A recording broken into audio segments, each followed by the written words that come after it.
I was thinking to myself today, man, this all my high school football lovers. I said, man, you know, I can't think of the last time a high school football player talked to me about winning a state championship. A state championship. But you know what I can remember? All of them that I talked to me about them goddamn offers. Yeah, them goddamn offers. That's all every one of y'all I talked to, y'all talked to me about them offers. Back in the days winning the state championship, that's all it was about. We wanted to be the best team in the area. We wanted to be the best team in the state. And if we didn't win it, we felt like it was a bust season. Why is it now that's the last thing you hear high school football player talk about is the state championship? And the first thing you hear them talk about is some goddamn offers. Y'all agree or disagree?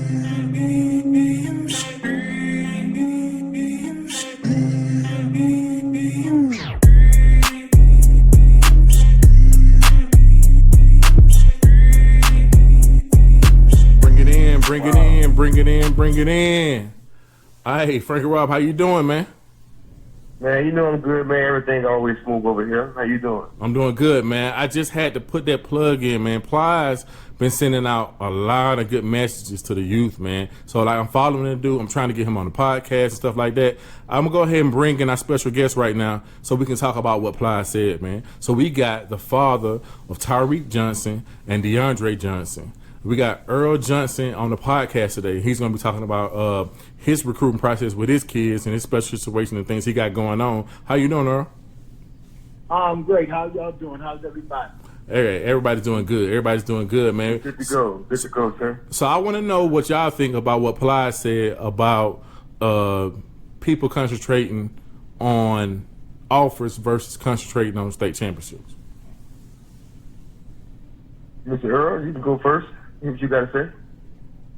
Well, I think I've been on both ends of that issue, but I just believe that they both are important. You know, I mean, you play the game to win. You hope to be a champion. You know, but not everybody's going to be a champion, and that's just the reality of it. You know, but in this day and age, you know, a lot of kids, you know, they have aspirations to go to college, which is great. Some have aspirations to go beyond college. And, you know, you have to go through the process and you hope to be recruited, you know. So, I mean, I think it's important, you know. I mean, that's why a lot of people play the game today. Maybe, you know, to get an opportunity, have a free education and be successful in life. So, you know, I just think they both go hand in hand. All right, Frankie, what you thinking? What you thinking, bro? Well, Randy, I kind of feel both ways. You know what I'm saying? I understand what Plies saying because I grew up in that era. But Plies also got to remember that we didn't have social media back then to post offers. So therefore, our mindset was on trust the process because you didn't get the offers you could post on social media. You didn't know what nobody else got. You know, so your focus was winning the state championship. But when you see thousands of kids on Twitter, Instagram, wherever, posting a lot of offers, like, you know, a lot of friggin' offers they're posting, you know, they make kids want to offer more than a championship. But then I see it from the kid side as well. He was like, man, I can win 4 championships by every year in high school. Doesn't mean I get a scholarship to college. It doesn't mean that, you know, I'm going to get a chance to go and play. So I understand both sides of it, man. Well, but in the same sense, the project got to understand that it's a different time frame now. Right now, with social media going crazy, and people can post offers, whether they're real, committable, or fake, you know? So it's a different ball game we're living in. So therefore, the offer will weigh heavier than the championship ring because obviously everybody want to feel important, you know, want to feel like they played and earned something, you know? That's how I look at it, bro, you know? I got you, but I'm on a different page, man, because at the end of the day, all these platforms, the Under Armour game, the All-American game, the opening, what they're doing is making money off of these kids before these kids can even make money. For instance, when you go to the Army game, they make a quadrillion cards of your son, and they sell them cards. They send you 100 cards, right? And I can't sell one of them. So like a lot of kids, they make these games so glamorous and stuff like that. When Sean got to I'm gonna be about Sean when I'm talking about this. When Sean got to Ohio State, all that Adidas gear he got, you know what he had to do? He had to send it home because the players and the coaches wouldn't let him wear Adidas.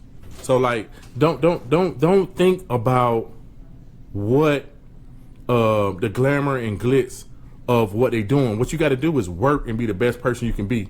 Like you told me today, we had an argument today, Frankie Rob. You told me a kid from Maryland was the first pick in the draft as a DB.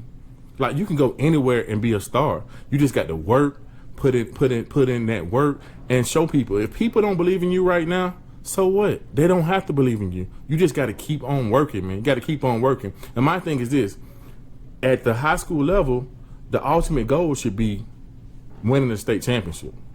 Winning the state championship is very, very important. And you know what? Can't nobody take it away from you. One thing I can say about my son, he won 4 state championships. You know what I'm saying? He won 4 state championships. And can't nobody take that away from him. The ring's still downstairs. Ding, ding, ding, ding, ding. The ring's still downstairs.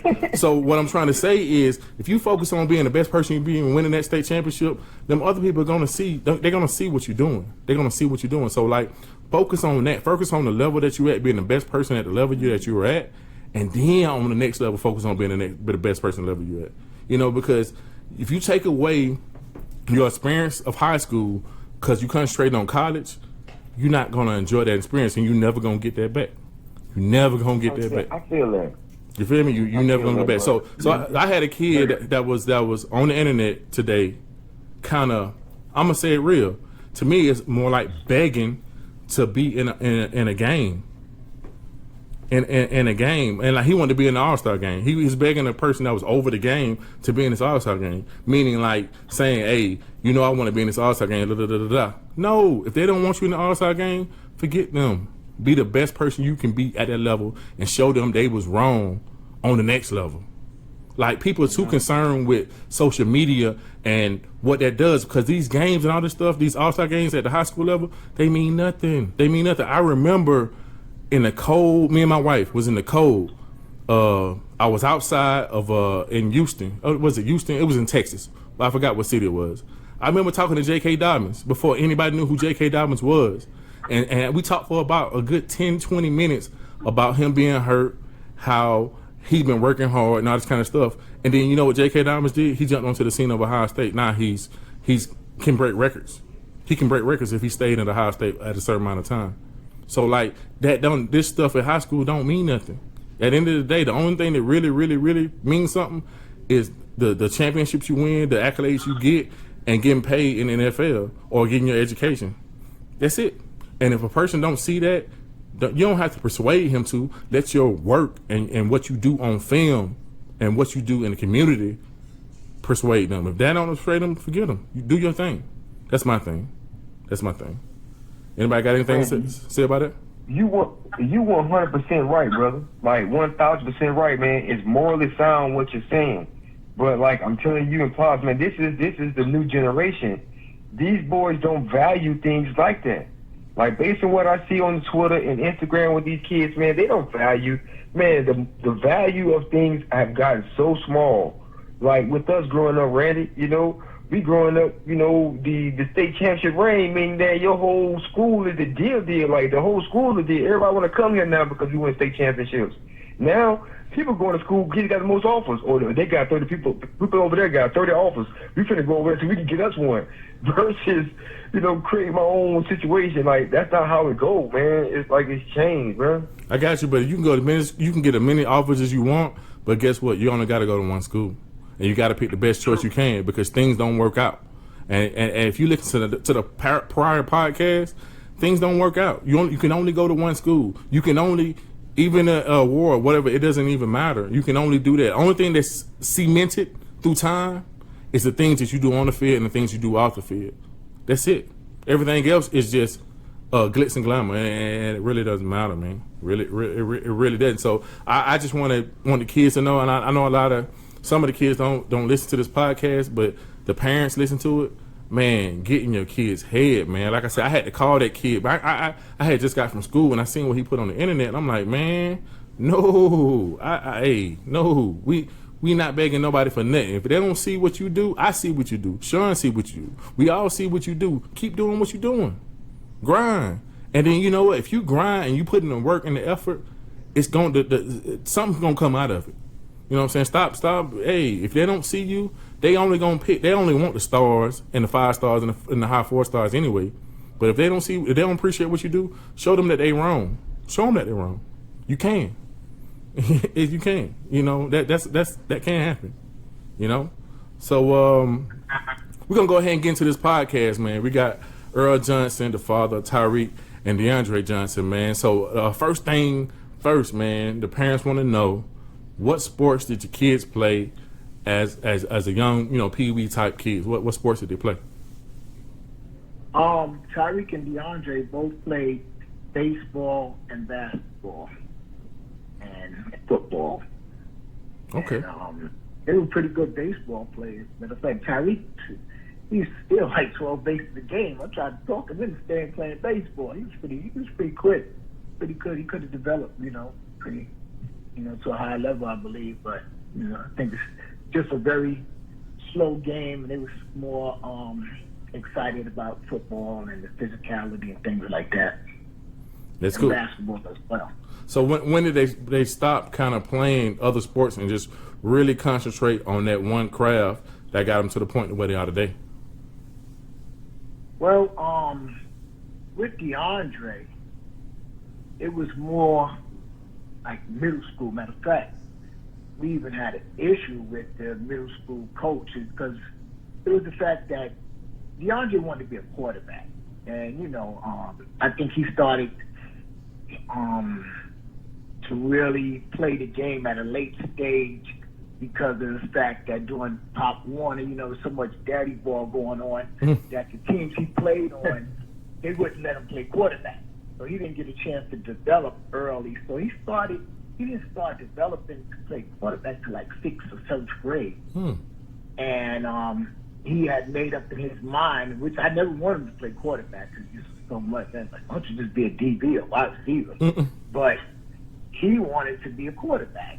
So he made up in his mind that he was either going to be a jack of all trades or a master of one. And he chose to be a master of one. And he put his focus into quarterback. So he stopped playing basketball. And I had a big thing with, you know, he went to Landmark Middle, and his coach was a great coach by the name of Coach Foy. But in Coach Foy's program at Landmark, the kids went through each phase of, you know, whatever sport was in season. You know, you ran track, you played basketball, baseball, or something. And when DeAndre chose not to play, I think it was basketball that season, he got pretty peed off with him, but you know, he had made his mind up that he needed to focus more on trying to be the best quarterback he could be. Oh, so that's one question I do need to ask you. So, like, it's a lot of parents that have quarterbacks that put a lot of money into training. So, can you expound a little bit on how much money or training did you give him, like, during his younger years? Like, did you do a lot with that or what? Well, the thing is, you know, what's so profound about that is that with DeAndre I was in the music industry a few years prior to that, so I wasn't here with him in Jacksonville. And I kind of caught on late when I came here to try to catch up with I played basketball. I never knew nothing about football. I'm from Harlem, New York. Okay. And I was here, and I started going to these games, and I started seeing the dads with the kids, and, you know, so I was trying to learn, and I honestly prayed, and I asked God, you know, to try to put somebody in my life to help me, to help develop this kid, because I knew nothing. And I remember one day we were at the Brooks YMCA, and I was here having on the internet learning about box jumps and different things, and I'm calling myself trying to train them. And I ran into a gentleman by the name of Cecil Relford, who, you know, he seemed to be taking a notice in him, and he spoke to me about, you know, the different aspects of playing football here in the state of Florida and how you have the camps and different things that you do to train and how hard you got to do. And I said, well, you seem to know a lot. I said, would you be interested in assisting me?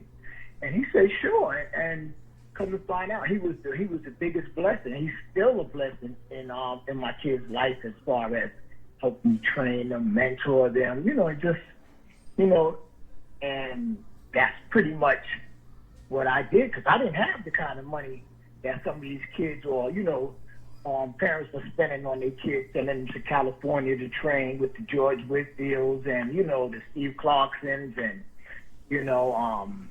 I didn't have that. Later on, I was blessed to a coach by the name of Ken Mastroli. He trains a lot of top athletes like Teddy Bridgewater and Nathan Peterman. He gets quite a few college guys down in Fort Lauderdale. Saw DeAndre invited us down, but pretty much it's just been him and Cecil Welford. That's awesome, man. I got to expound on this because it's going to help other parents out there with their situation. So I love you, man. You've been on each other for a long time. I love Pam and stuff like that.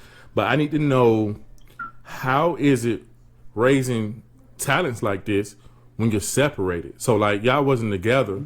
So like that's a big thing, and like a lot of people go through this. So like you might want this situation to happen, but sometimes you got to bite the bullet because you got the other half that might don't want this, or she might want this, or whatever. How is the separation thing? How does that work?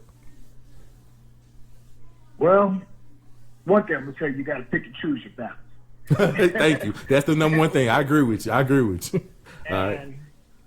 And try. I think what really made it work is the fact of, because sometimes with moms, with dads, they, all right, that's what you want then, huh? You would need to make it happen, I'm doing this over here to make this happen, you make that happen, So pretty much, I just tried to do what I could as far as, getting the boys where they needed to be and, get the process started and, to try to, just so they can get different exposure and just test their level against different competitions and things like that. And but I do want to add that before I did get it, their mom did lay a foundation for them in sports and football, because she was also an athlete and she ran track and in New York and Penn relays and things like that. She worked at the Harlem YMCA, so she knew the value of having kids in sports as far as keeping them off the streets and keeping them active and, things like that. So she had that foundation laid in Pop Warner. They were living here at Jack's Beach at the time. Mm-hmm. And so when I came, I just tried to take it to another level as far as maybe getting them, closer to the, the Sweetwaters and different areas, different, where different talent was at, things like that. But, we pretty much try to put any difference or anything we might, to the side, for the better interest of the boys, I feel you. Hey, Frankie Rob, have you ever caught yourself getting into an argument with your wife over the sports of your kids? Honestly, no, I haven't. The only thing she get mad is the fact that, decision making sometimes. I make some bad decisions, do some dumb things, but for the most part, my wife she's a brainiac. She's a smart lady, man, smart woman, man. She's all about education. Okay. So with me, I was an athlete in my family, so I'm from the north side of Jacksonville, where it's always been sports. Every year you got some kind of sport you involved in. So what I did was when I had Jarquez, I was in the Marine Corps. All right. So I got home and I just, took off with him and we just started playing football, man. We started playing football. We tried baseball. We tried basketball. He just was stuck on football. So, but we never got any quarrels in regards to, thank God we was on one page when it came to, she was like, you take care of the athletics, I'll take care of schoolwork. And that's how we took it. That's how we did it. My wife, what I'm saying, without her, my kids wouldn't be where they at today and stuff like that. But we have had arguments. We have arguments about me being too hard. We had arguments about me taking the sport, the game, or whatever happened home. You know what I'm saying? But at the end of the day, she kept me in check in the whole process. Mm-hmm. And that's a million worth. It's worth a lot You know what I'm saying? She kept me in check in the whole process because, again, none of us knew what would happen, but she kept me in check. So to have a woman there to kind of guide you in that way, to keep you not going too far left, not going too far right, is a great thing. So let's get into the high school process of DeAndre and Tyreke. I know DeAndre broke records in Florida, man. I mean, and Tyreke, as an 8th grader, was a player. I mean, he started some games at Trinity Christian. So give me some of that, Earl. Let's see. Well, the records. DeAndre. Well, we know, right? I think as of right now, DeAndre holds the record, #2 state passing record in the state of Florida. At the time, he was #1. But go ahead. But at that time, he was #1. All right, go ahead. Yeah. Well, I think it's an asterisk there because they say it was a kid who is #1. I think his name's Tucker Israel. Mm-hmm. He's playing down in Orlando, and a lot of the writers say there was a lot of things going on down there, but it really doesn't matter. Mm-hmm. But the thing is that he was able to play at one of the top programs here in Jacksonville, and he was able to start as a freshman and come in and play with some great players like Chris Black, Reggie Northrup, Daniel, what's his name? Played at Florida and things like that. And he was really supposed to play at Trinity Christian. What happened? I had took the boys on I said, well, I needed to know what the schools around here, around Jacksonville were like. So I took them on interviews, and I interviewed the principals and the academic department and the coaches and things like that. And we had settled on Trinity, and at that time, Johnny was in 8th grade. And I took Tyreke with me to every interview and during that process, to every school, so he could see what was going on with his brother and things like that.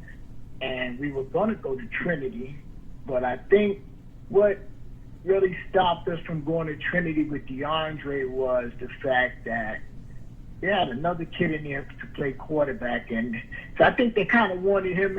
They wanted to go with him. He was an older kid, which was fair.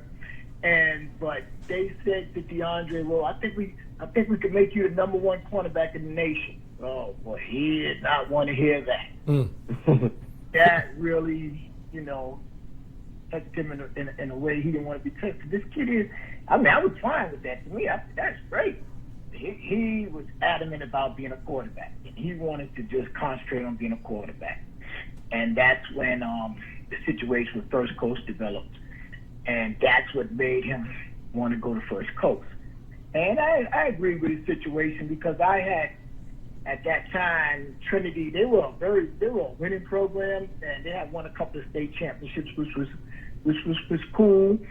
But they were more like a wing T school at the time, and me being new to the process and to the city, I wasn't sure that they would be able to develop him at quarterback.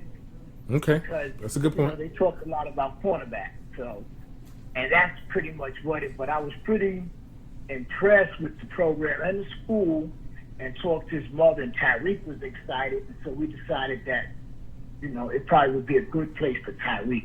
That's awesome. That's awesome that you could look at the schools and see what type of kids they develop, and you pick those different schools for those different kids, man. That's an awesome decision you made, man. Can I get a plug, man, on Coach C, man? Because Chris Black, hey, that's all he was talking about, man. How's Coach C? Coach C is a great guy. He's a person that I think he really cares about the inner city kids and in his district, and he would like to see them, have an opportunity to go to college and be successful human beings and things like that. And he's a special person. I still talk with him on a regular basis. He called me and things like that, and I'll call him. I just spoke to him, matter of fact, 4th of July. And but I think he's a blessing to that school. Yeah, man. If you talk to him again, man, tell him he has somebody that don't know him, but I am a fan of that guy, man, of the things he does, man. And I hear about it all the way over here at Trinity, man. So I'm a big fan of the guy. So let's kind of go a little bit longer with DeAndre and his high school process. Like, when did you know that he was a legit D1 player? when he took First Coast to the state championship as a freshman. Yes, sir. And he led them. And there was one particular game, and that's where he picked up his first offer from Clemson. It was a game against Ed White. And I mean, Ed White had a heck of a team. They was putting it on First Coast. And they had these two running backs. I think they had about 500 yards. I can't remember their names. But they was coming. And First Coast was losing. And every pass DeAndre threw, it was either dropped, blocked, or something. And they kept getting it. It was like the final 3 or 4 minutes. They would lose by about 2 touchdowns, I believe. And he just would it'd be fourth and whatever. He just went away from the pass and he would run it himself. He would take it upon himself to make sure that drive continued and continued getting that first down, and until they scored, and then they was still down by a touchdown. And they got the ball, and the same process happened. Every pass he threw was either blocked, dropped, or it just didn't connect. And he did the same thing down the field. And I think it was about 30 seconds left or 20 seconds something, and they called a timeout and they drew up a play. And DeAndre threw a touchdown to Chris Black, and they won the game by about a point or something. But what was so profound with him, what made me know that he was special, is I asked him, I said, DeAndre, had they scored again, how would you have felt about that? He said, that wouldn't have been a problem. I would have just went out there and threw another touchdown. Okay. And he was a freshman. I said, okay, yeah, he got the mindset. So it was things like that really made me know that he was developing at the pace that he needed to develop. And he led that team all the way to the state championship, which they lost against a team called Manatee. They got ran over Tampa. Yeah. Bradenton, Florida. Manatee. Bradenton. Yeah, but it was things like that, that season, and stuff like that. And the guys he was playing with, these were certified guys that had big time offers, and they were already established here in the city. And this year he was a freshman, just coming in and on the scene and just fit right in, and like he was the missing piece for them. Yeah, down south they got a lot of horses, huh, Frankie Rob? Down south. Yeah, they got some horses down there, but I remember hearing about that game with DeAndre, and that's how I first heard about him, the fact that he did so good in that game to get him there, and he played good in the state championship game as well. I heard a lot about him then, because that's my side of town, so everybody telling me, man, heard about this kid, They tell me, I'm like, no, I don't know who that is. They're like, man, tell me, man, he legit, all right. So then it happened, to actually go and see, and he is legitimate, man. He's a good dude. I like that dude, for real. Yeah, DeAndre is a super legend, man. Super legend in Jacksonville, just super legend, period. He has a great perseverance, man. But let's slide over to Tyreke, man. That's like my nephew, Tyreke, man. So in the 8th grade, this guy was playing major role at Trinity Christian. So give us a scoop on Tyreke.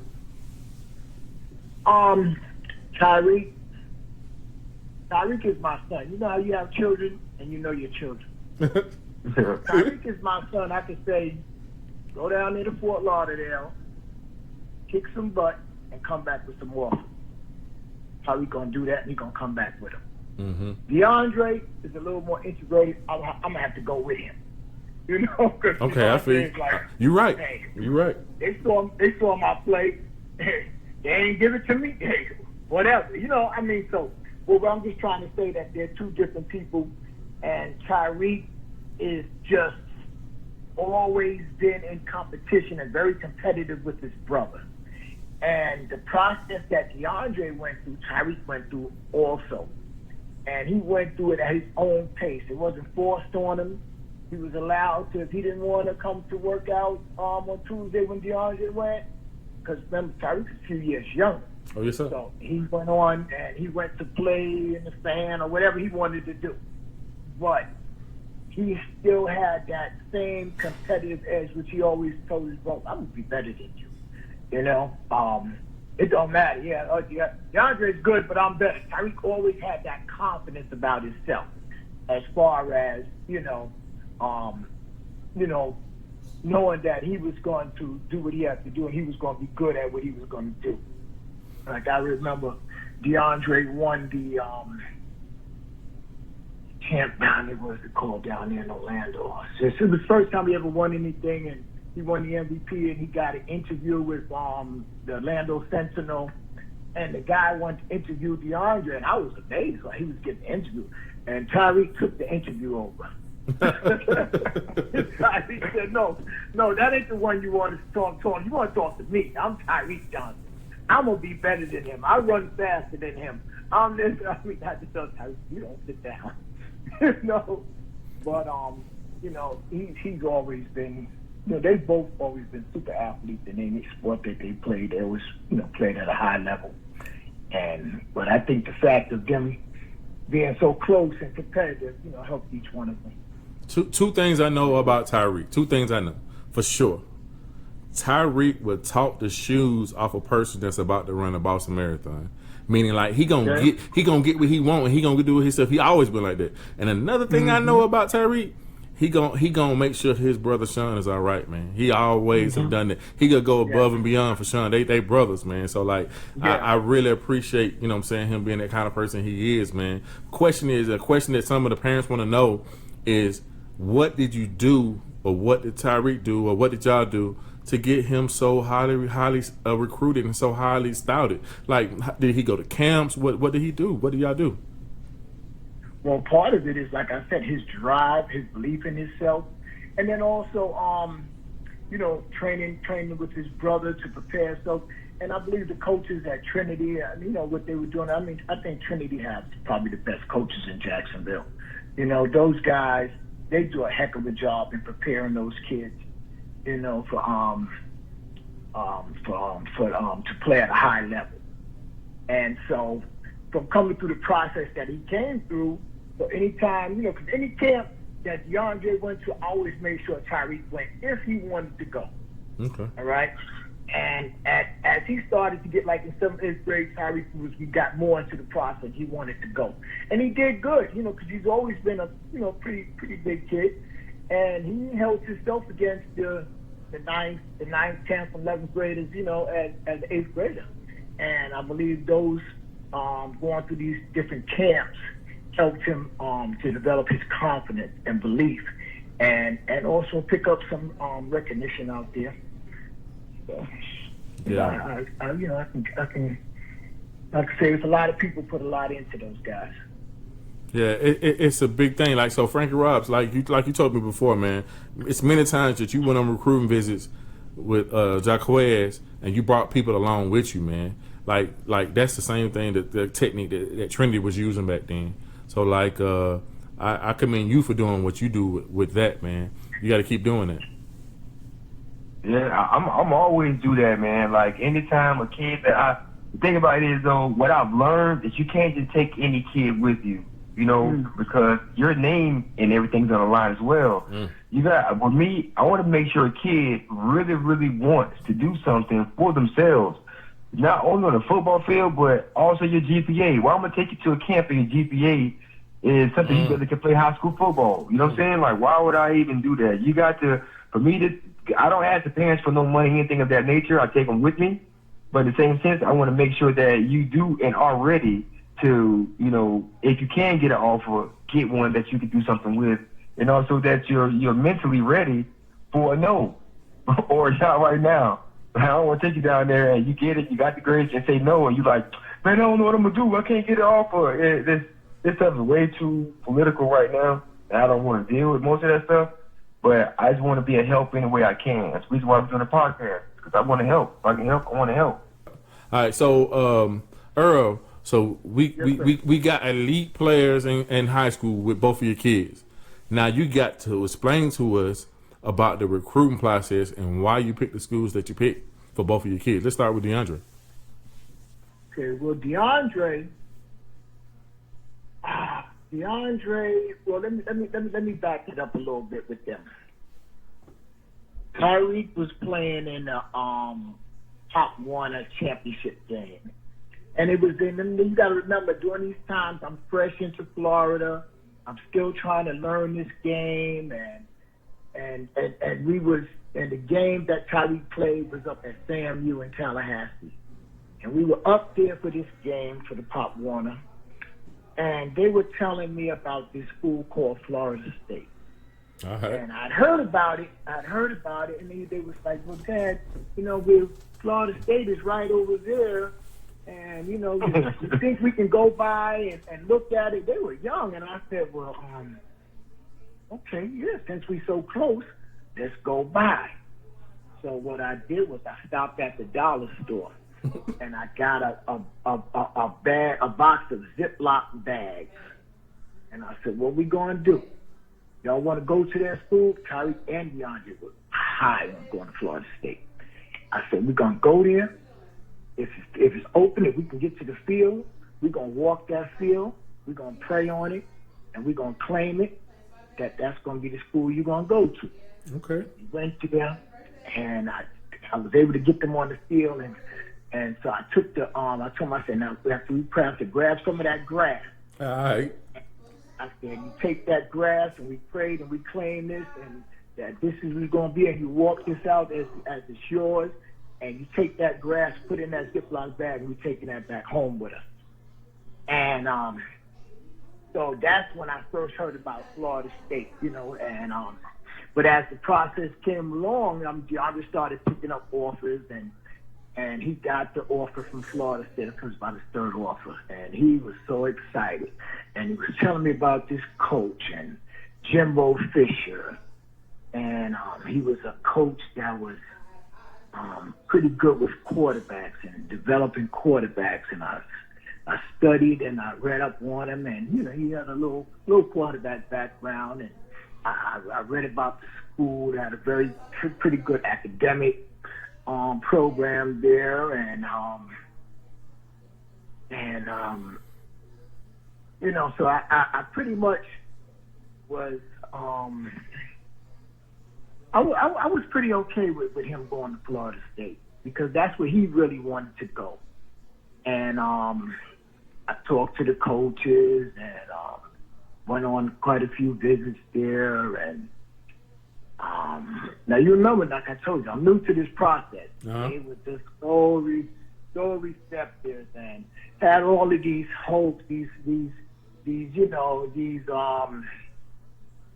high hopes for him, and how they was going to treat him like he was their own son, and and everything, and they were just so nice, Yeah, it wasn't no daddy's ball out then, so we couldn't pass that message around. But keep going. Yeah, so and he used to go on visits and everything, and he really wanted to go, and he picked up a lot of offers, and but one thing I can say that I really wish I would have done with DeAndre is that I would have pushed him to go on more visits. I advise any parent out there, take your kids to as many schools as you possibly can and let them see, what their campus is about, what their philosophies are about, and just open yourself up to more things. DeAndre probably lost offers because it had got around to a lot of coaches that he was Jimbo's guy and he was solid, So some coaches, they didn't really waste a lot of time, with pursuing him. They wanted him, but they just pretty much had heard that this kid was really solid with Florida State. But in hindsight, and from going through the process with Tyreke, I really wish I would have pushed DeAndre a little more to venture out and visit some more schools. I think he only visited Florida State, Clemson, and what else? Oh, there's one more school. He didn't do a lot of visits because he was also caught up in, and I got myself believing that he was caught up in the process that y'all talked about. DeAndre wanted to win a state championship. DeAndre was devoted to his team. He didn't want to. Certain camps didn't mean that much to him. If he was going to go out and throw with his receivers or try to win for this week, so he would get caught into the by the time he finished playing, it's too late to go. With the regulations, it's too late to go here, too late to go there. It was different then, And so I think he missed a lot as far as just being so caught up in playing at First Coast and thinking that his situation was going to be great at Florida State. The question that always, most of the time, I get a lot of questions DM to me about this. They want me to ask this question. I asked another parent the same thing before, but the question I got for you: if either one of your sons trail of offers, and you try to test on it a little bit there by saying that you wish you'd have pushed him more, did you have any hand or any word of him choosing any one of your sons choosing the colleges that they went to? Did you have any say so in that, or any part of it for them choosing the college that they went to? Yeah. I had a part, and also the mom. What I think, I'm not even gonna let me back that up. I probably should have listened to his mom a little more too. Maybe, I don't know. But you spend some knowledge, baby. You spend some knowledge. Huh? You spend some knowledge. Exactly. Because she was more on Clemson. She wanted him to go to Clemson. She liked Clemson more. And I think I was a little apprehensive because I was from the north, and Clemson, the town down there, it seemed a little, I don't know, like a little, like maybe not a place where he might want to be. Yeah, you know what? We all understood what that meant. All of us understood what that meant. Yeah, so I kind of, okay, then the fact that it could be selfish, 2 hours away, 2.5. If anything go on, I can reach him, and because when you poor, I didn't have money. I didn't have a lot of money for their process. I was just blessed by God, that a lot of people took interest in them and helped me with them. Because like I told you, I wasn't no coach, and so I think that played a part too as far as the proximity. I could reach him. 2.5 hours away. So yeah. Yeah, that's a big deal. Two things I want to kind of touch on. I might have forgot one of them, but the one thing I want to touch on is like what you said about the exploring of different schools. So like if you got a school that's on you, they want you bad or whatever, and that's great. That's great and stuff like that. But you got to understand, like if the much attention that you pay for that one school, it's a defensive mechanism for that school for you not to pay attention to other things. So how do you know how good one school is if you haven't toured other schools to see what they're about at the same time? It's just something that you really got to take a look at, because you got to think that school is showing you love, but one reason they're showing you love because the more you're at that school, the less you can be at another school. And and then the other thing I want to talk about is it's great for, and we said this before on other podcasts, but I got to reiterate it. It's great for a Florida kid to get out of Florida, not because I'm a Florida hater, but the farther you are away, the more you are uncomfortable. You got to be in life. You got to be uncomfortable with you got to be comfortable with being uncomfortable. LeBron James said that, and like that's a big deal. So like if you go away where you are uncomfortable, you can focus more on what you're there for. When you close to home, when your boy from Jacksonville can just drive up there and hey, let's do this, whatever. It's just right. You can do it and it can happen, but it's just a better circumstance when you out of your elements and you just grinding. Because at the end of the day, to make it to that next level after that, you just got to continue to grind it, and you got to be straight, and everything got to be good to go. So let's jump into Tyreke and the Ohio State situation. Now that was something, and I think, and Tyreke is very, very wise, very smart young man. And one thing I always believed is when you do something the first time, a lot of times there's not no blueprint. You don't, you make mistakes, and I think Tyreke benefited off seeing some of the mistakes or some of the things that his brother didn't do, and decided to do things different. And that one thing was that Tyreke was determined to take a lot of visit a lot of schools, and that was very much encouraged to him. I mean, I think his visits was I know we went to UCLA. I think UCLA was Oklahoma, UCLA, Ohio State, and man, it was quite a few. Yeah, he it's crazy that Tyreke taught. It's crazy. Tyreke taught Sean the game on getting places and doing stuff. It's kind of weird, but he really did. He was at some places way before Sean was. It was crazy.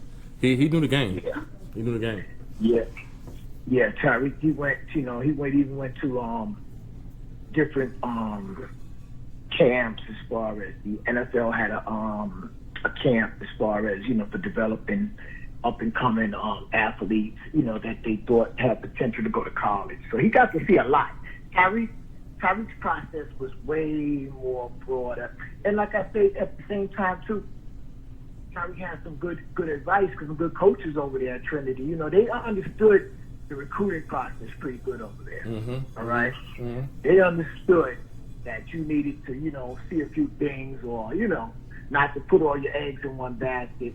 And I think seeing how his brother's process went, it sort of confirmed to him that he needed to see more. And then when he went to Ohio State, and I think he was very impressed with the program that they had there and the way they were pushing the kids as far as learning how to be successful in life other than football. There you go. That was a big thing for me down there. It's, the way they required them to do internships. They do whatever they can to try to help them to get information in the field, that they're seeking a degree. And they bring people in. I think they have what it's called, Randy, Real Life Wednesday. Yeah, Real Life Wednesdays. Yep. They bring a lot of CEOs of America and businessmen, not just football people. They bring in successful people who sort of show the kids that you don't only be successful in football. You could be successful in in life. Period. Business, education, whatever. So I think their process was a little different than a lot of schools because they pushed a lot of off the field development than just football. So I thought they had a very nice program there. And I think the fact that Sean was there, his brother really made him want to go there, but I think he didn't want to. I think he doesn't know, but he asked Sean, could he come? Because, they were taught to be brothers in high school, and he didn't want to do anything that he felt might hinder his brother or cause any problem with him. Oh yeah. Sean, being the great young man he is, he said, man, I would love for you to come. I can show you how things go here. Yes, sir. And so I think that pretty much sealed the deal for him. Because I honestly thought he was going to go to UCLA. And I think that's what his mother wanted him to. The crazy thing is the Jacksonville community thought forever that Tyreke was committed to Georgia.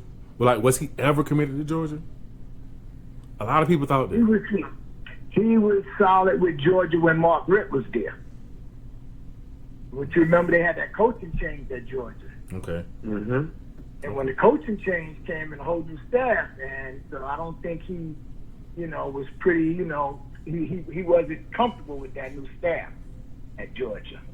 His guy was Mark Richt and what is his name? The coach up at Tennessee now, head coach from Alabama. What's his name? Pruitt. The state too, Pruitt. Mm-hmm. Pruitt, them guys. So you remember they had a whole revamp once Mark Richt came, left Georgia. So I think that pretty much sealed the deal for Tyreke that he wasn't going to go to Georgia. But yeah, he liked Georgia. He really liked Georgia.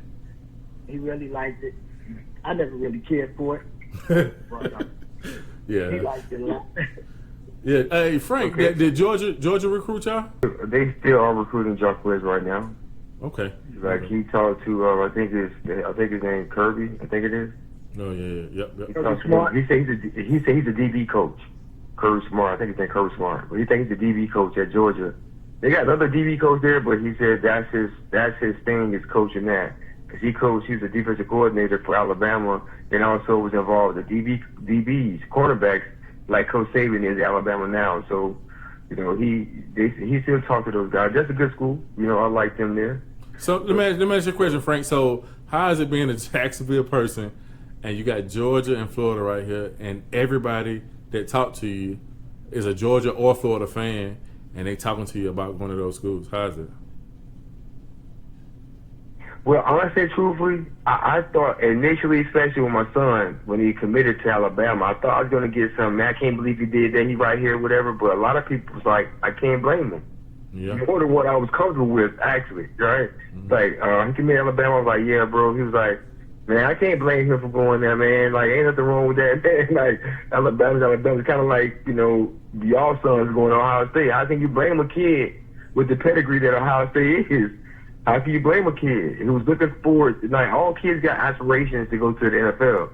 So everybody want to put themselves in position to go to the NFL. So you got to be somewhere where that is like it's like at Trinity. You're a good DB, and you're really good at playing DB, and you're in high school in Jacksonville. There's not too many schools you can go to here that get you to big time schools or get you in front of big time schools, but Trinity Christian. They got a history of putting DBs in college. Like my son's first offer came from Trinity Christian as a ninth grader because people come there to look for DB, point blank period, Yeah. And then with Sean and Tyreke, there's already a platform built, Yeah, so it doesn't do to keep on walking. Yeah. So Earl, break us down into the situation that was a national situation and how it affected your family. And how did y'all make it through that, man? Break us through the situation with DeAndre at Florida State. Oh man, wow. Whew, yeah. And that's pretty much the reason why I really want to come on the podcast, because I think that situation is a learning situation for a lot of people. And I encourage DeAndre, and he's done a lot as far as sharing his story and his message. I think he spoke at the Army game, a lot of things, women's shelters and everything. But that situation devastated me. Devastated. I mean, the only thing we could do as far as to get through was to do what we got to do. I mean, we're African Americans. We're used to, fighting through things. You know what I'm saying? Oh yeah, you're right. We had to pull together and do what we needed to do. To just to make it through, because I think I can remember once we got DeAndre situated, I think I laid in my bed in a fetal position for about 3 days. And that's how much it affected me, because to see people accuse your child of something that you never raised him to do, and make it, like into a story, like as far as, he's just, animal or something. An animal or something, yeah, But I think it was a lot, and it was a lot of previous situations up in Florida State that, caused that situation to really get out of hand, and Okay, yeah, you're right. You're right. They had then you had the new change in administration up there. They brought in this President Thrasher. I think he was like a Tea Party senator that just retired, and he was coming in to clean up the Wild Wild West, and that was his first situation right there. Mm-hmm. Because DeAndre was kicked off the football team, and I think he was the first person with a misdemeanor to ever be put off the team. All right. That's just not policy. And so I think he was to be made an example of through that. So, but one thing I want to tell you, and I would tell any parent and any child, sometimes bad things happen to good people. All right? Mm-hmm. And what you have to do, if you ever find yourself in this situation, parent, child, you need first the children. The first thing you need to do is contact your parents. Okay? Let them know what happened. that situation, DeAndre didn't tell me. We didn't find out about that situation till 3 days later.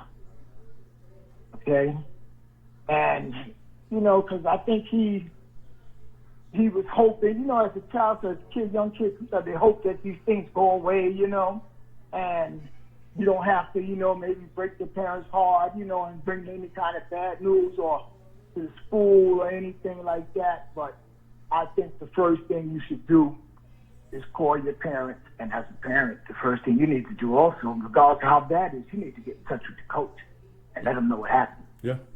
Yeah. And let them know right away.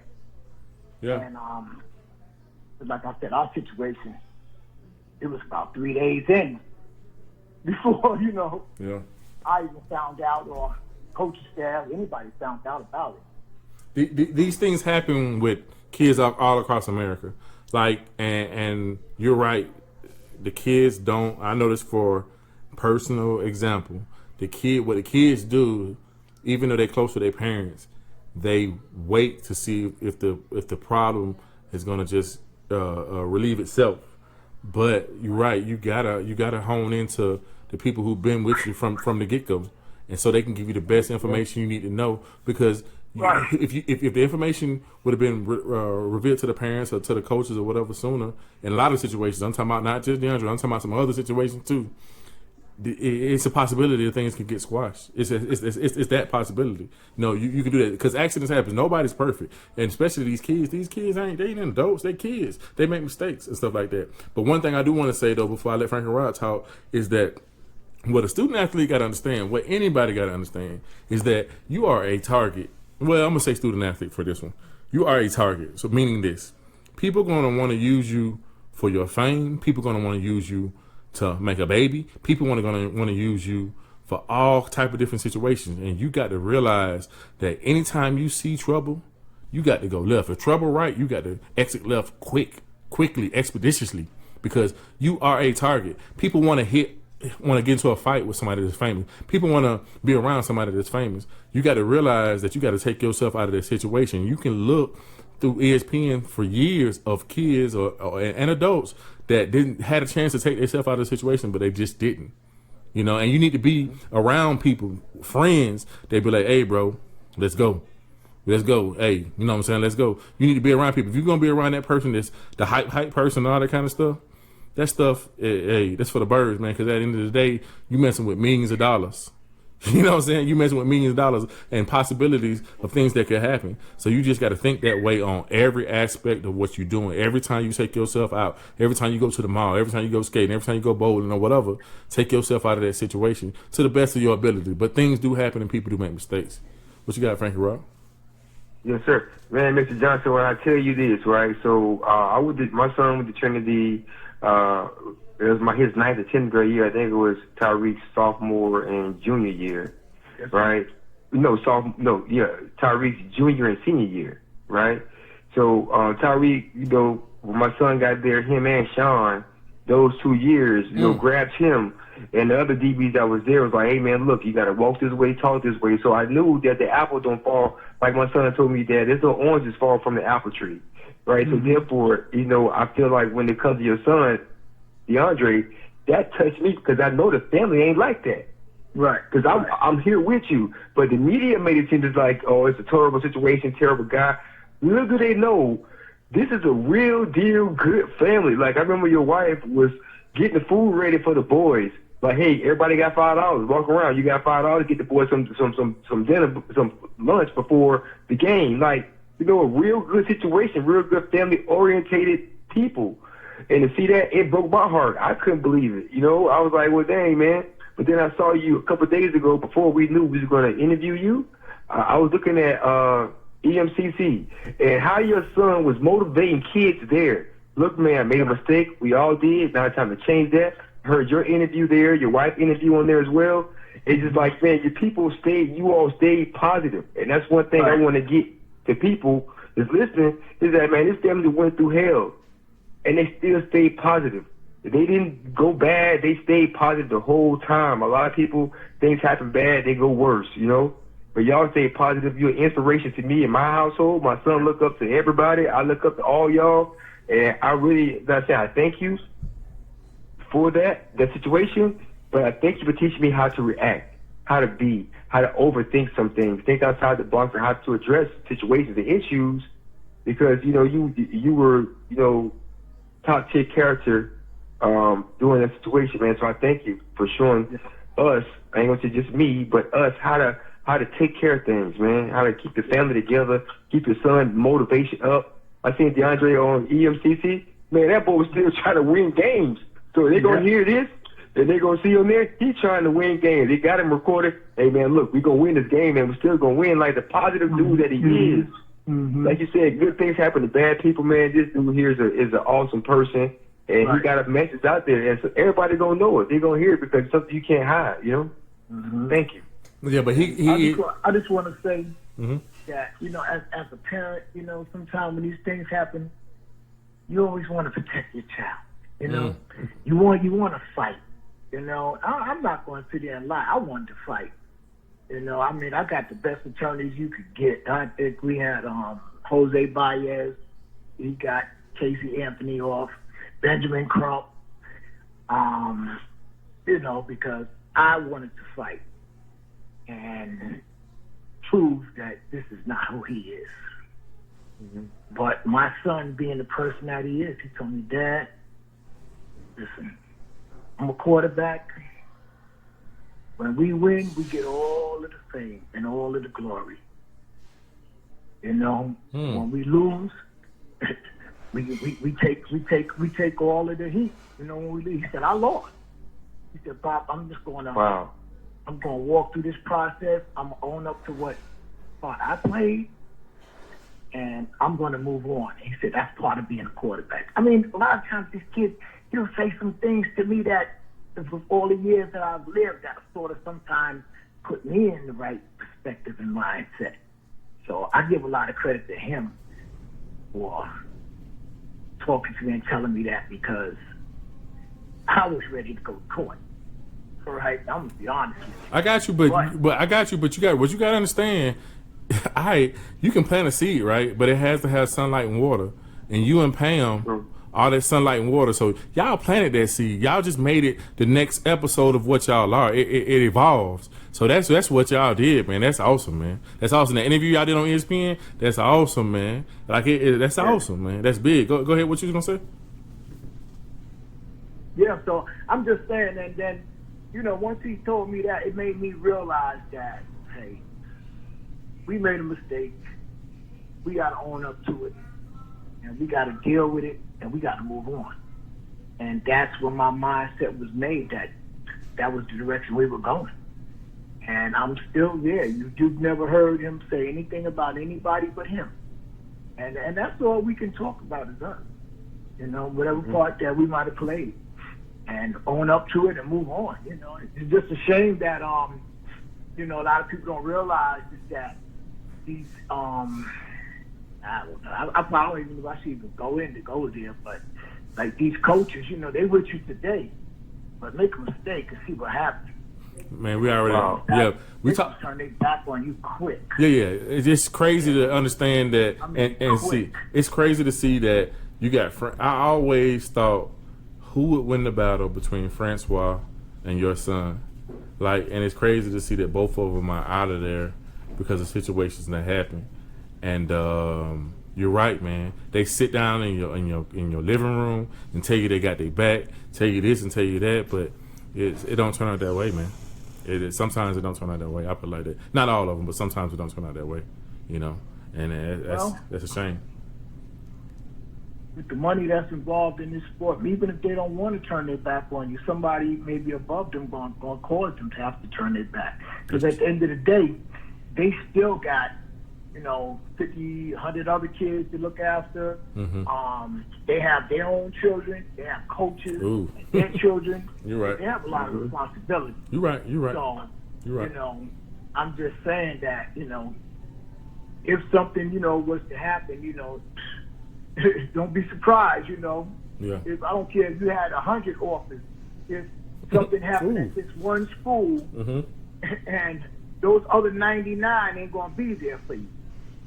All right, so that's crazy. It's just the way the process goes, and like with DeAndre right now, I mean, I can say to his credibility is that, okay, he went in college in January, was early enrollee. Mm-hmm. He went down to East Mississippi.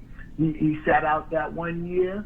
He played that next year. He went 11-0 with them. They suspended him for some other credit. That was some more crap. I mean, when it rained report, that was a whole nother situation down there. They suspended him the first game for a game that he wasn't even there. He was in the press box. Yeah. Hey, we jumping in. We jumping into that. So give us the whole thing of East Mississippi, because it jumps into JUCOs, and like we got a lot of parents that want to know about JUCOs. So give us that whole scenario of East Mississippi, man. We got time. Well, like I said, after that situation happened with DeAndre at Florida State, I, as a dad, wanted to make sure that his train keeps rolling, that we don't allow this to derail his train, as far as I wanted to keep him motivated. I wanted him to stay on course to graduate. I wanted to get him in the next best possible situation that I could. And after, talking to a lot of people, a lot of different coaches, the JUCO was the best route that he would have to go, okay? Mm-hmm. And that's part of that process. And I said, well, if he's going to go, I'm going to get him in the best JUCO in the country. Yes, sir. And who's that? Well, that's East Mississippi. And, sure enough, they came a call. And so we got down there, and, we talked about, at that point, I just wanted him in school, but I wanted him to also understand what he went through and what his action cost him, and what you got to do to make amends with this thing. And they were pretty willing to help me, as far as the process with him. As far as we decided that he would sit out a year and just work on DeAndre, and he would do a lot of community service work, as far as going to battered women's shelters, talking to he talked to young kids in detention centers. He talked to high school kids, middle school kids, worked in camps, different things. So that was the process that we decided would be best for him. At the same time, he was still on course to graduate. He left Florida State at the end of the semester, enrolled to East Mississippi at the next semester. All right. Where he stayed there 2 years, graduated, got his AA, and moved on from there. But that process is that's a whole nother process. And so you could tell, even watching him on EMCC, he had a goal in mind to get stuff done. Like, he wasn't waiting on nothing. Like, just looking from the back end, looking, because I don't know. I don't care where you from. If you from Florida, I got your side. But if you from Jacksonville, you family. So I'm watching him on there. I'm rooting for everything, like it's a real deal. Like a real deal football game. I'm like, let's go. I was like, that's the TV. He from Jacksonville. I don't care. Like, she's like, that game already been played. I was like, yeah, it's been played already, but I ain't never seen that. See it now. I'm getting excited, because I want the best for him, man.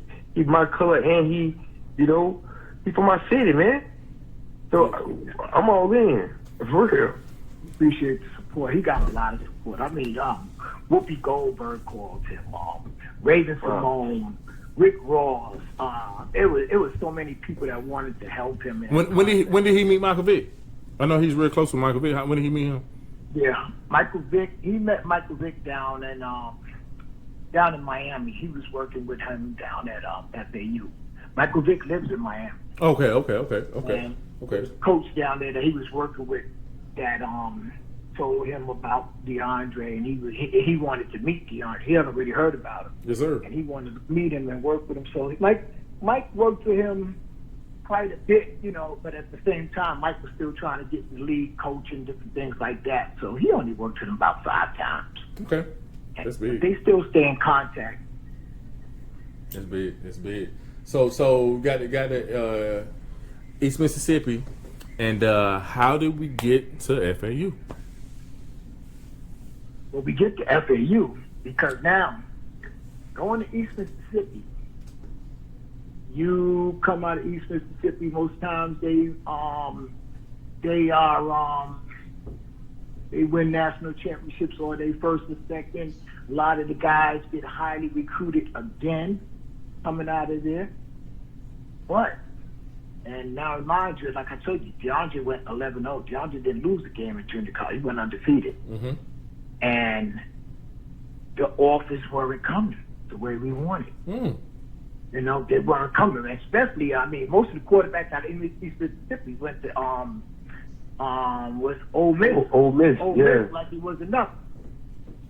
They still, you know, like it's hot and it's hot. And I think one coach told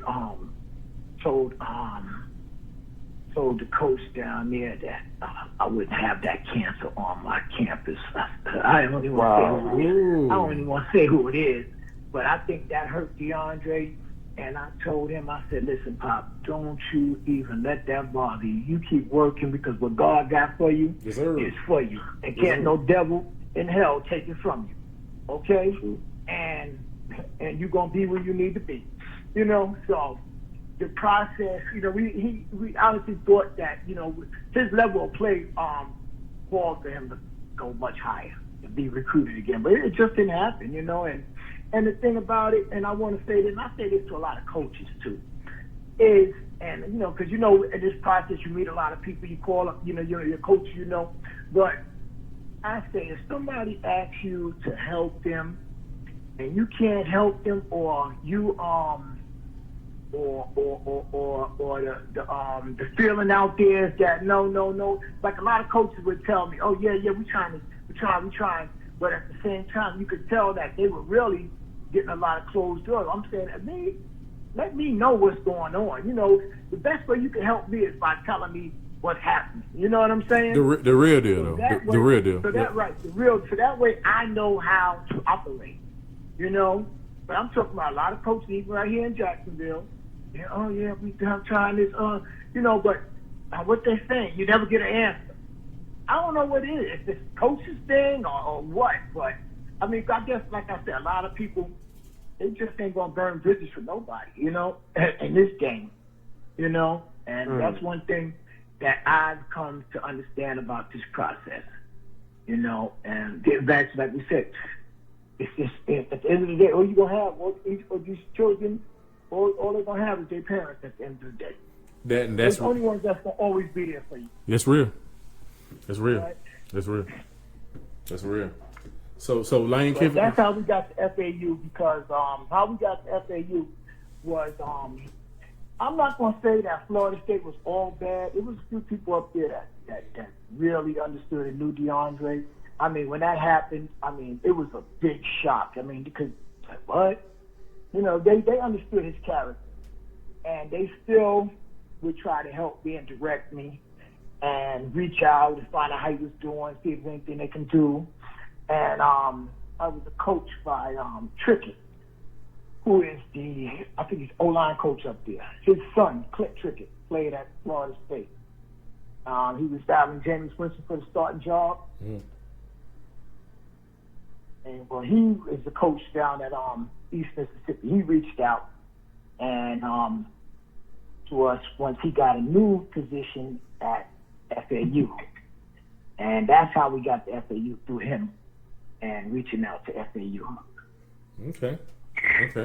So what was that transition like, man, with Kiffin, man? I hear so much about this guy, man. Ego, kind of how he runs his program and stuff like that. We got to see them first game at Ohio State, but let me know how that process was. How was it at FAU? It started out great. One thing I do want to say is that you know, I like to thank FAU for giving him an opportunity. The president, the athletic director, they really believed in giving him an opportunity and a second chance, and they vetted him really well, and they recruited DeAndre to come here. Okay. Kiffin didn't recruit DeAndre. DeAndre was recruited there before Kiffin got signed. Kiffin was in the process of getting signed, and that was one of the things, you know, that they were telling DeAndre, you know, we're in the process of signing a really big coach. we're gonna need a good quarterback and this and that, and we'd like to give you another chance and bring you back home and things like that. But Kiffin came about a couple of weeks later, and he is I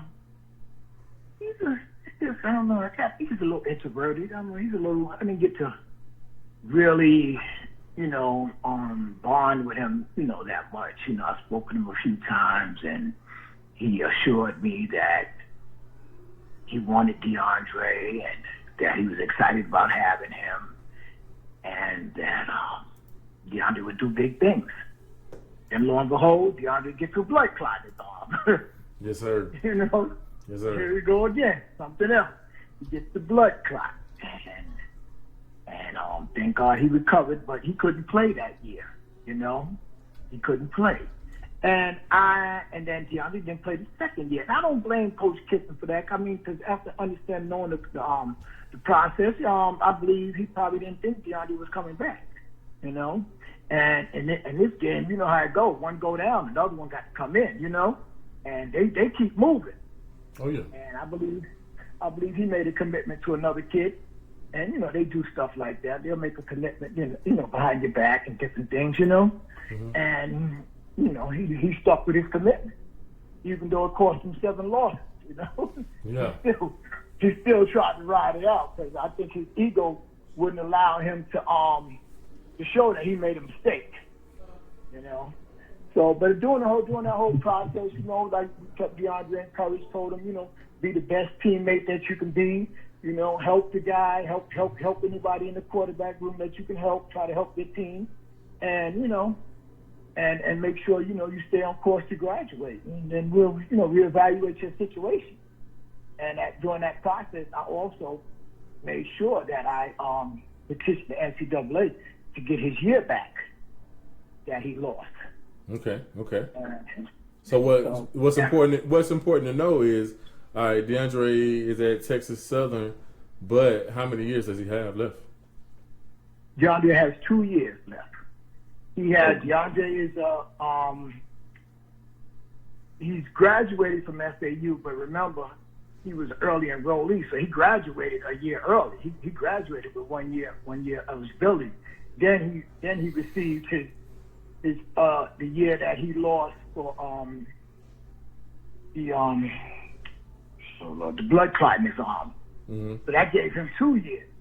So now he's enrolled, and then one person that he met during the process, remember, he got interviewed with Michael Strahan on Good Morning America. Mm-hmm.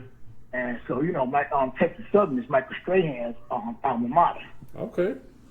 So now DeAndre goes, he gets in there. And so he gets in Texas Southern with 2 years of eligibility remaining, and they hired a great coach. He was the top assistant for Kevin Sumlin for the last 12 years at Houston, Arizona, Texas A&M.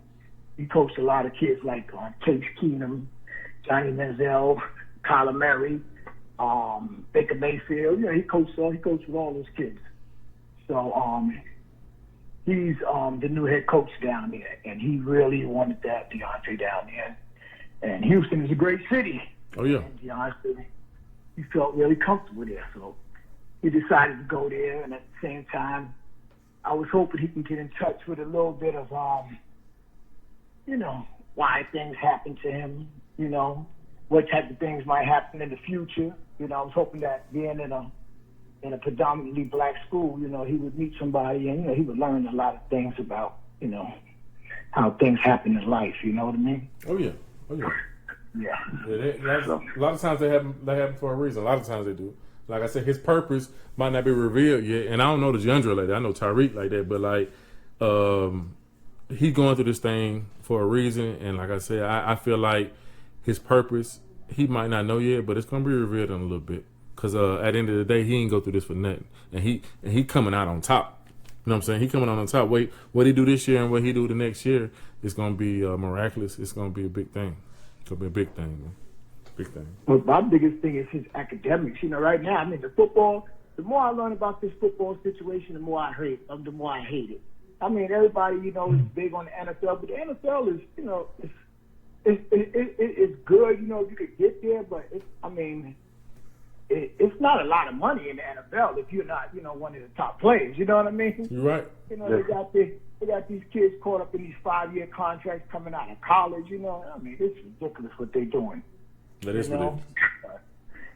So I'm hoping that he can maybe, you know, I try to tell him, you know, try to stay there and let's get you, you know, get your master's and, you know, hey, maybe we can get you in the PhD program after that, you know? Yeah.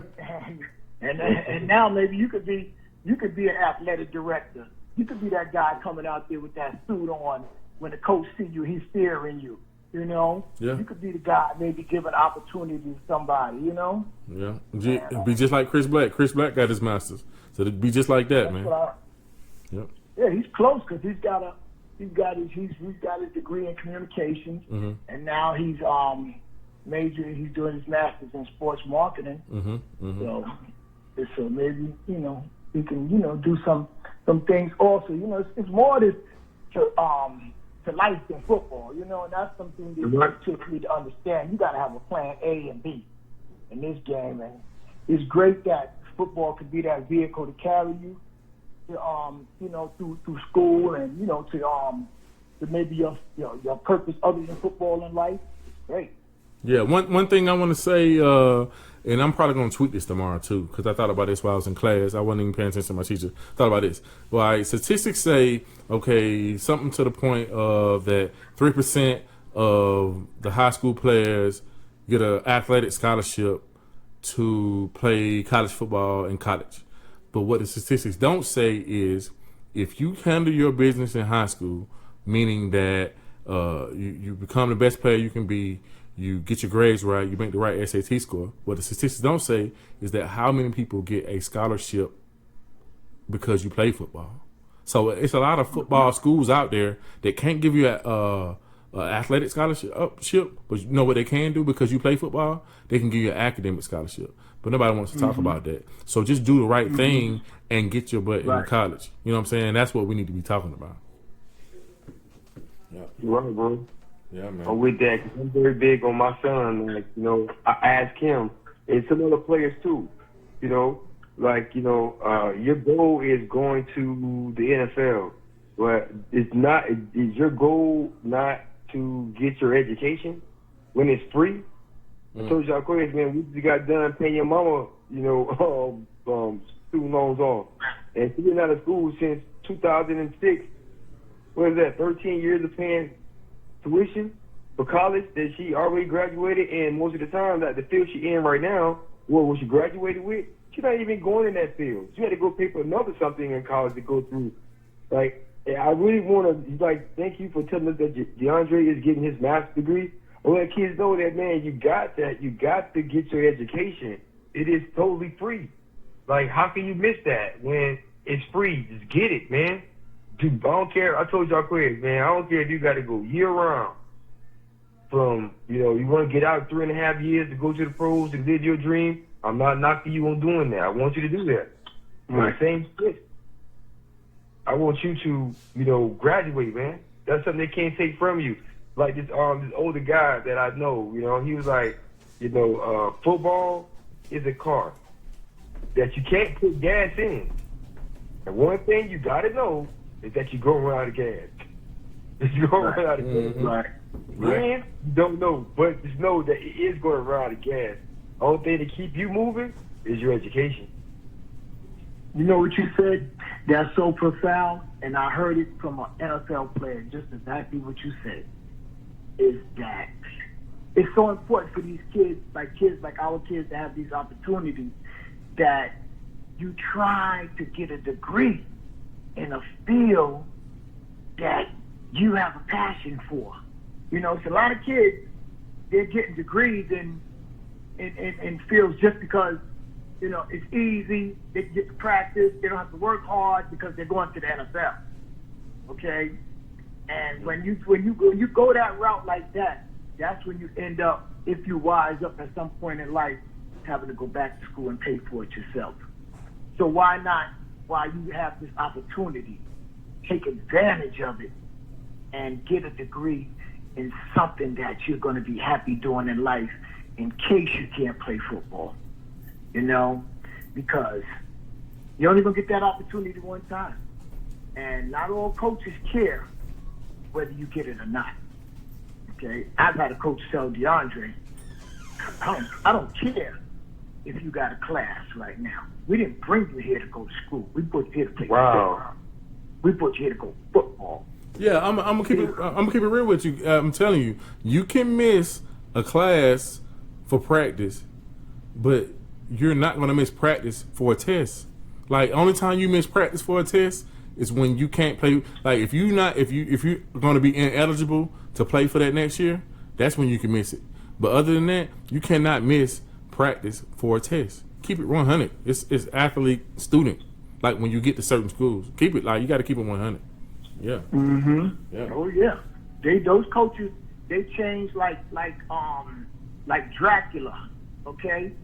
They not the same coach that sat in your living room when your kid get up there. Thank you. Okay. Yeah. Okay. Yeah. So it's important that you try to instill in your child to take advantage of that opportunity, just the way the same way they're going to take advantage of you. Yeah. You know. Yeah. And it's, you know, that's the best we can do. Man, look, man, my son's not in college yet, right? And I promise you, there's not too many schools that I have talked to that did tell us that, oh, he gonna get his education, he's gonna get his degree in something that he wants to get it in, but if he can't get it, he'll come back and get it. We guarantee a 5-year education, right? But something just don't sit right with me with that. I don't know what it is, not that I don't believe them. I don't know, it just don't sit right with me to say that, you know, he come get a degree when he leave college, right? Go to the pros and come back, right? So, only thing you want is the work. You don't want the benefit of him being able to take care of himself. Yeah, them coaches get paid millions of dollars to win football games. They don't get paid millions of dollars for your kid to be successful in the schoolroom. That's up to your kid to be successful in the schoolroom. Yeah, and us.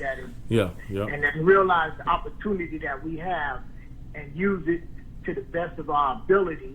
You know, I mean, because not all kids, you know, I mean, not all kids got the academic IQ too, you know, to you know, go into the law program or, you know, become a doctor or whatever, you know what I mean? Yeah. So, you know, we just gotta just try to be realistic and make sure that our kids get, you know, the best they can get, you know, as far as to help them in life other than the football part, man. Yeah, but at the same time too, they have 4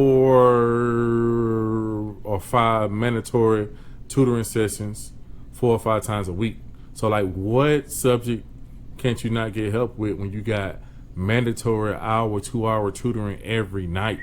Like, you just really gotta want it. You got mandatory tutoring from people who are paid to tutor you. That's the thing I noticed. Some schools had graduating assistants, and some schools had students tutoring the kids, but other schools had professional tutors tutoring their kids.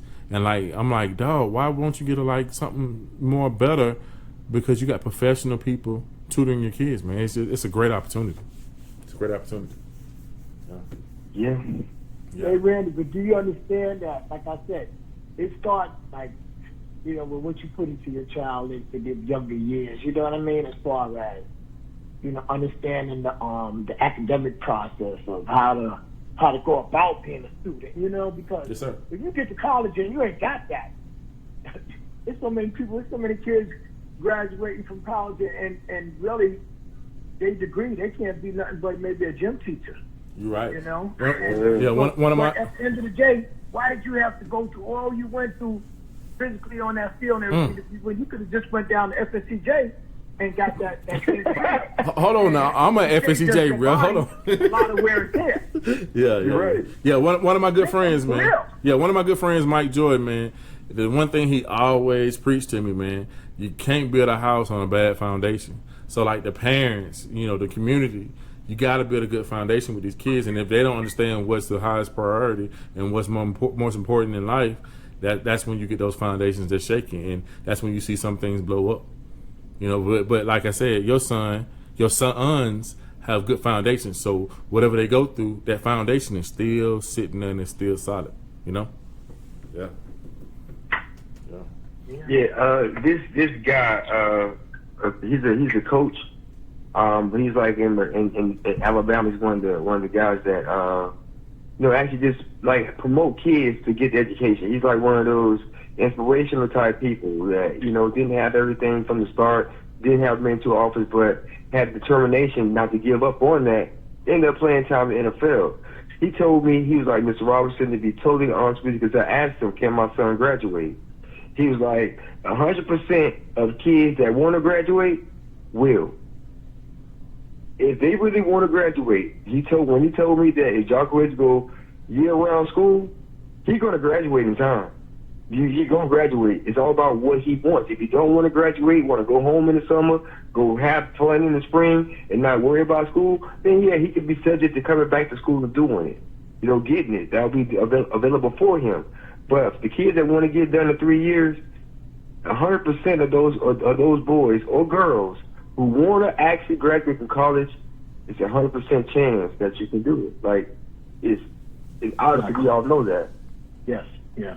Yeah, I don't know a Power 5 that's letting kids go home in the summer. I could be wrong, but they got to still be there. That's one of the things about football. Football is one of the only sports that I know of that, other than track is crazy too because you got indoor and outdoor.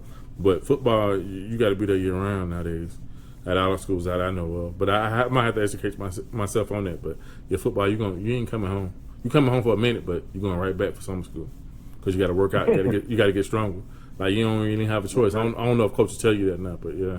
But we ran kind of long, man. But I need to get this one final thought from you, Earl. I know we didn't talk about like Tyreke processes of what he got going on, but like. I know he's in waiting and at Ohio State, man. Sean had to go through it. Tyreke going through it now a little bit about just waiting for your time to come and stuff like that, which sucks.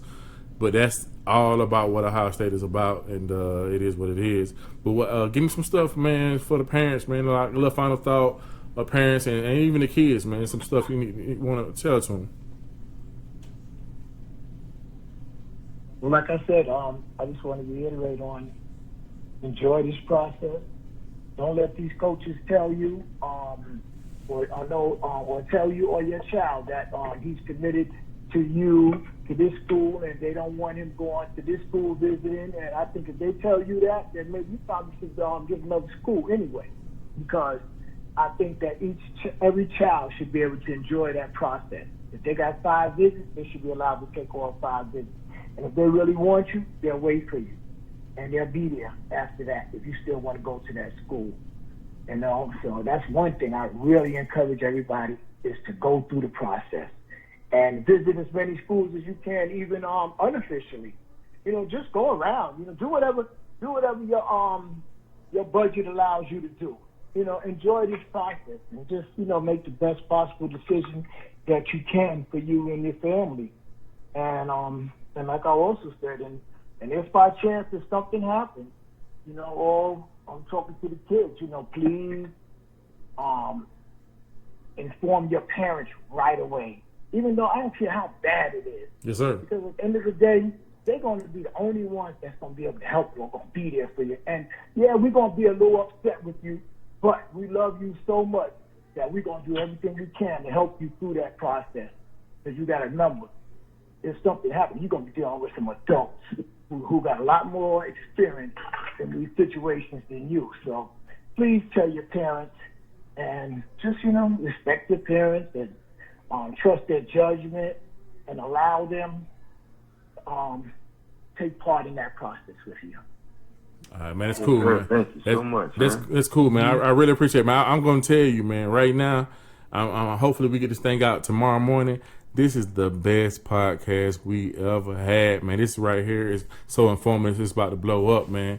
Before I hand it over to you, Frankie Rob, man, I want to give a shout out to Ty Duncan, man. This cat is in the 5th grade, bro, and he listens to every one of our podcasts, man. He love to say, bring it in, bring it in, bring it in. Ty Duncan, man, he a basketball player, man. St. John, St. Augustine area, man. I want you to keep working hard and keep listening to the podcast and be the best you can be, man. But Frankie, man, go and check us out, man. Yeah, thank you, Mr. Decker. Really appreciate that. Now, Mr. Johnson, man, I want to say thank you so much. Like I said, man, since I met you, you've been inspirational to me and my family because you're a model. You and Randy, like, y'all don't know, but I've been watching y'all since 9th grade because obviously my son wants to be where y'all are.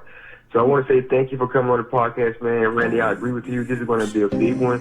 For those who listen, you will learn. So I want to thank y'all for, listening to the podcast today. Don't forget to subscribe. Leave comments, any questions or concerns you got. Other than that, we want everybody else